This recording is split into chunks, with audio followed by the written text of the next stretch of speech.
Hello students. तो आज हम ब्रायोफाइटा के अपने फोर्थ मेंबर के बारे में स्टडी करेंगे और ये फोर्थ मेंबर है हमारा स्फेग्नम। आइए सबसे पहले इसकी सिस्टमैटिक पोजीशन के बारे में बात करते हैं। सेम डिवीज़न इसका होगा ब्रायोफाइटा, वर्ग होगा इसका ब्रायोप्सिडा, भाग इसका होगा स्फेग्नेल्स, कुल इसका होगा स्फेग्नेसी, वंश होगा स्फेग्नम। इसका आप ये रूल कर सकते हैं याद। स्फेग्नम आप जानते हैं, ब्रायोफाइटा आप जानते हैं, वर्ग ब्रायोप्सिडा, और बाकी आपका क्या है स्फेग्नेसी, वो आपको आगे ध्यान रखना है। अब आइए इसकी स्पीशीज़ के बारे में बात करते हैं। इसकी कितनी स्पीशीज़ ऐसी है जो आइडेंटिफाई की जा चुकी है। 360 स्पीशीज़ इसके आइडेंटिफाई की जा चुकी हैं और 20 स्पीशीज़ इसकी कहाँ मिलती हैं? इंडिया के अंदर। और इंडिया के अंदर भी कहाँ पर मिलती है? दलदलों में, तालाबों में, झील के किनारे तथा नम घास में पाए जाते हैं। यानी कि बेसिकली हमें पता है कि जो ब्रायोफाइट हमारा है उसका एक स्पेशल कैरेक्टर क्या है कि वो कहीं भी पाए वहाँ पे शेड का होना ज़रूरी है, वहाँ पे क्या होना चाहिए, वाटर का कंटेंट यानी कि वाटर लेवल भी होना चाहिए एक तरीके से। यानी कि कोई भी अगर हम ये कहें ड्राई प्लेस है तो वहाँ पर ब्रायोफाइट्स की कोई भी मेंबर या फिर ब्रायोफाइट खुद ब खुद ग्रो नहीं कर सकते हैं। अब आइए इसमें हम पढ़ते हैं इसका रिप्रोडक्शन किस तरीके का होता है। तो दो तरीके का होता है, वेजिटेटिव और सेक्सुअल। अब वेजिटेटिव में मतलब इसका मतलब क्या होगा?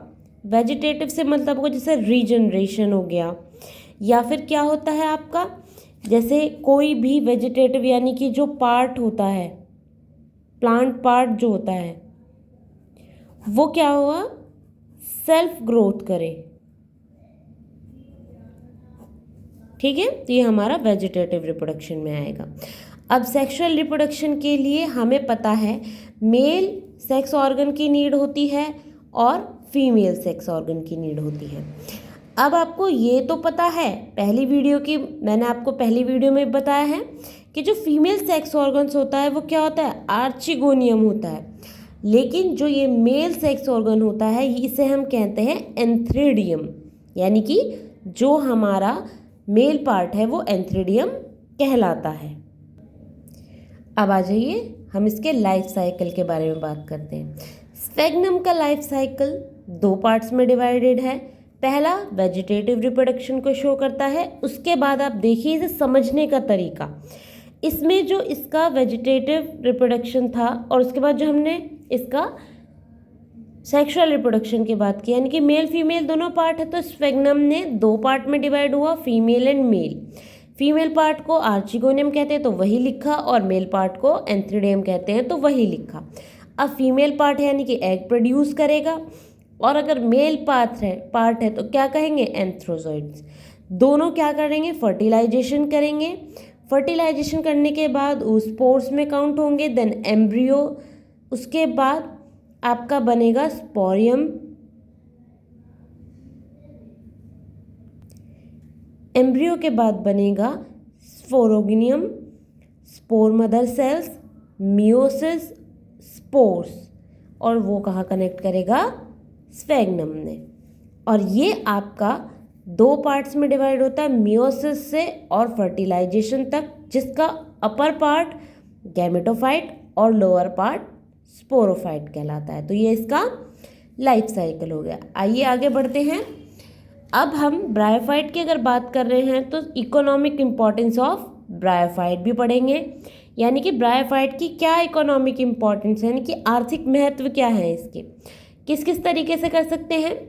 सबसे पहला है सॉइल इरोजन, यानी कि जो हमारा ब्रायोफाइट ग्रोथ करता है, यानी कि वो एक किसकी तरह काम करता है, सॉइल बाइंडर की तरह। यानी कि जिस एरिया में वो ग्रो करता है वहाँ क्या करता है, सॉइल को इरोज होने से बचा लेता है, यानी कि सॉइल का इरोजन वहाँ पर रोक देता है। किस तरीके से?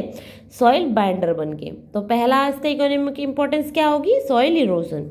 दूसरा, फॉर्मेशन ऑफ सॉइल। फॉर्मेशन यानी कि जब हम जानते हैं हम किसी चीज़ के लिए फॉर्मेशन करते हैं, यानी कि उस चीज़ की ग्रोथ को बढ़ा देना या फिर उस चीज़ को एक नई फॉर्म में ले आना।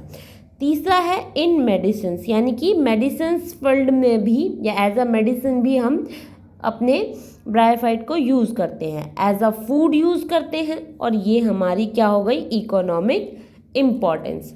अब आ जाइए कुछ इम्पॉर्टेंट क्वेश्चंस, किस तरीके से क्वेश्चन आपके एग्जाम पेपर में आते हैं। पहला, ब्रायोफाइट के सामान्य लक्षणों को विस्तार से लिखिए, यानी कि इसके जो आपके लक्षण हैं वो सारे आपको विस्तार से बताने हैं। दूसरा है आपका, ब्रायोफाइटा के वर्गीकरण का विस्तार से वर्णन कीजिए, यानी कि इसका जो हमारा क्लासिफिकेशन है वो आपको बताना है। एक सबसे इम्पोर्टेंट क्वेश्चन है जो हमने 5 मेंबर की स्टडी की है, उन पर भी क्या आता है?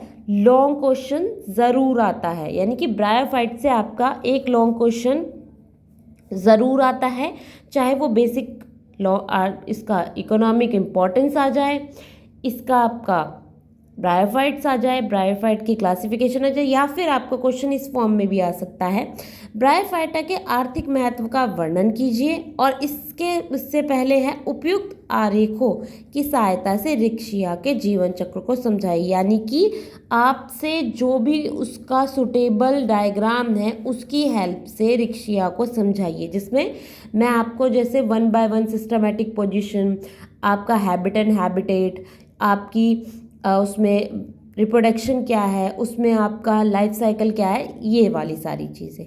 तो आज की वीडियो में यहीं तक था। Thank you students.